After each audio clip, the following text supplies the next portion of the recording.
ഉണ്ടാക്കാൻ പോകുന്നത് പുട്ടും കടലയാട്ടോ. ഇതൊരു പുതിയ കാര്യമൊന്നുമല്ല, എന്നാലും പറയുകയാണ്. വെള്ളക്കടലയാണ് ഇവിടെ യൂസ് ചെയ്തിരിക്കുന്നത്. തലേദിവസം കുതിർത്ത് വെച്ച വെള്ളക്കടല കുക്കറിലിട്ട് വേവിച്ച് മാറ്റി വയ്ക്കുക.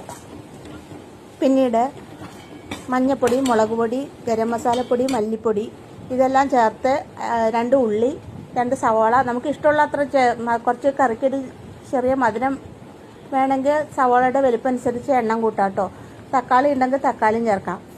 ഇവിടെ ഞാൻ തക്കാളി ചേർത്തിട്ടില്ല. സവാള, ഇഞ്ചി, പച്ചമുളക് ഒന്ന് വഴറ്റിയെടുക്കുക. ആ വഴറ്റിയെടുത്തിട്ട് അതിനകത്തേക്ക് വീണ്ടും നമ്മൾ വേവിച്ച് വെച്ച കടല ചേർക്കുക. എന്നിട്ട് കുറച്ചും കൂടി മഞ്ഞൾപ്പൊടി, മുളക് പൊടി, ഉപ്പ്, ഗരം മസാലപ്പൊടി,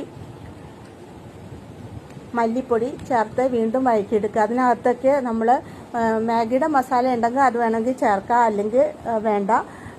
കുറച്ച് തേങ്ങാപ്പാൽ ചേർക്കുക. തേങ്ങാപ്പാൽ ചേർത്ത് കുറുക്കിയെടുക്കുക. റെഡിമെയ്ഡ് തേങ്ങാപ്പാൽ അവൈലബിൾ ആണെങ്കിൽ അതും ചേർക്കുക.